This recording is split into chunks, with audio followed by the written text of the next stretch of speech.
Russian forces are increasingly using satellite internet technology to expand the reach of their drone strikes deep into Ukraine and beyond.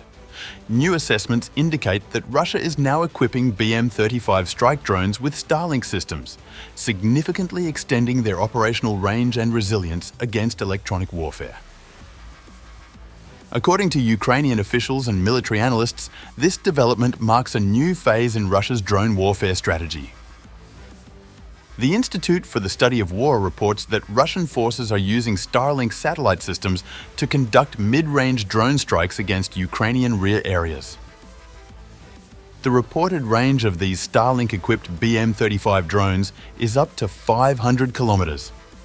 If launched from Russia or occupied Ukrainian territory, that range places most of Ukraine, all of Moldova, and parts of Poland, Romania, and Lithuania within potential reach.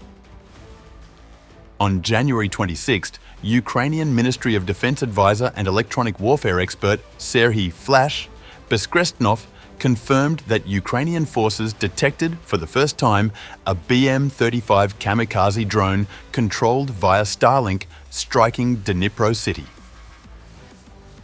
Dnipro lies roughly 86 kilometers from the front line, underscoring the expanding depth of Russian drone operations. The BM-35 is a fixed-wing kamikaze drone with a delta-wing aerodynamic design. It uses a two-stroke gasoline DLE engine with a pusher propeller mounted at the front of the fuselage. Experts have identified at least 41 foreign-made components inside the drone. Compared to other Russian strike drones, the BM-35 is more fuel-efficient than the Molniya FPV fixed-wing drone, allowing for longer missions. Russian forces first fielded the BM-35 in September 2025, with a sharp increase in usage recorded in early January 2026. This is not the first instance of Russian drones using satellite connectivity. ISW observed reports of Starlink-equipped Shahad long-range drones as early as September 2024. In December 2025, Russia's Rubicon Center for Advanced Unmanned Technologies reportedly began equipping Molniya drones with Starlink systems. Ukrainian intelligence also reported that Molniya drones were adapted for reconnaissance using Starlink and Chinese mini-PC systems running Windows 11. ISW assesses that Russia's mid-range strikes are designed to exploit Ukraine's shortage of air defense systems. While electronic warfare can disrupt some drones, analysts warn it is likely insufficient against a geographically widespread threat powered by satellite communication.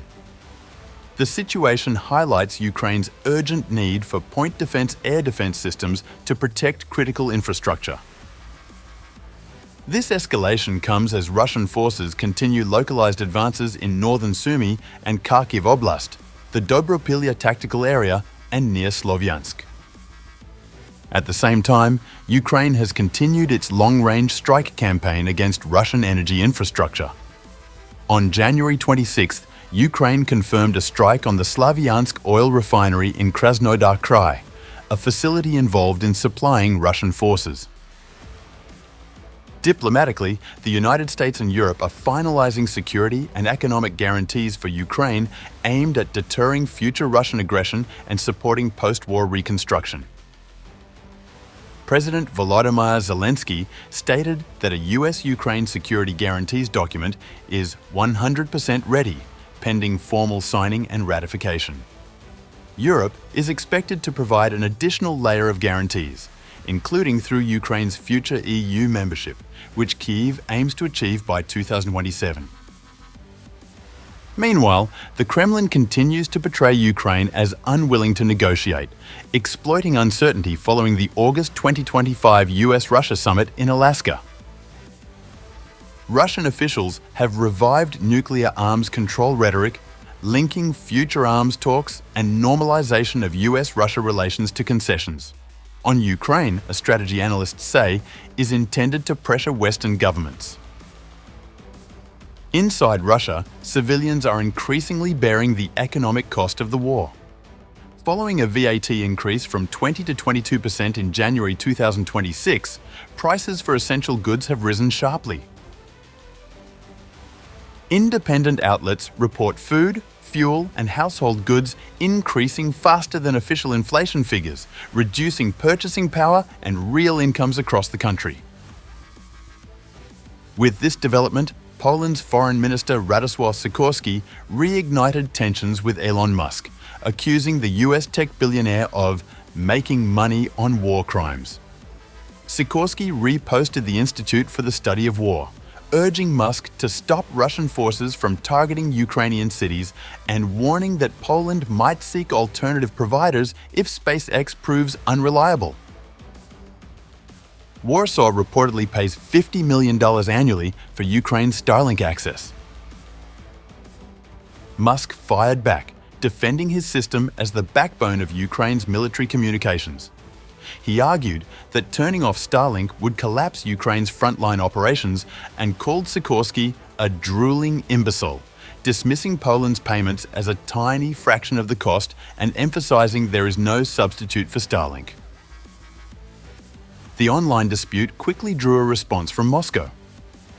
Kirill Alexandrovich Dmitriev, a close ally of President Vladimir Putin and CEO of the Russian Direct Investment Fund, weighed in on X, criticizing Sikorski's remarks. Analysts say the emergence of Starlink-equipped BM-35 drones represents a significant evolution in Russia's strike capabilities, expanding both range and survivability.